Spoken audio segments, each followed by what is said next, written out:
Psalm 1, verse 1, simply is teaching this, church, that if you want to be blessed, you must avoid guilt by association.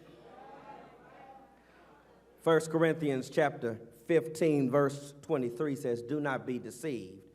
Bad company corrupts good morals. You can't live right and be linked up to people who are going in the wrong direction. Talk, HB. You've got to be careful who you call a friend. You better be careful who you hang out with.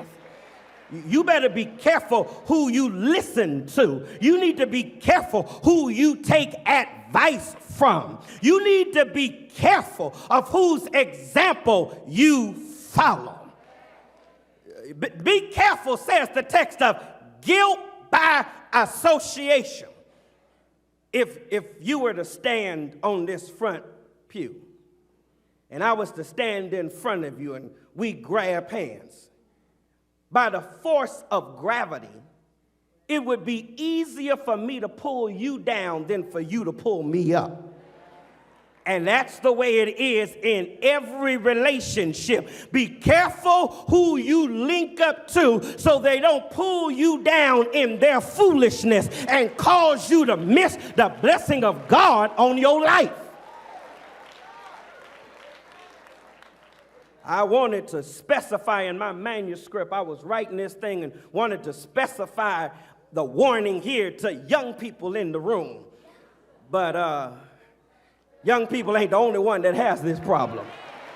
So I'm going to just leave that out.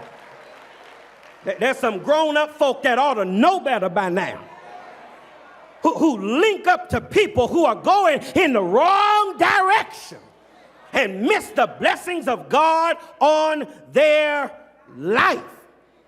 And they end up participating in the progressive downfall of the wicked. Note how the text flows. You can, if you're not careful, you can be walking with God, minding your own business, in love with Jesus. But you start listening to the wrong folk. Start befriending the wrong people. And you're still walking, you've just shifted paths. And you're now walking in the counsel of the ungodly. And then once you start walking for a little while, you get so comfortable that conduct becomes a habit and you just stand in the way of sinners. And then you stand there so long that you just take a seat with the scoffers and you have no sense of reverence for the things of God, even as they are being dishonored right before your very eyes.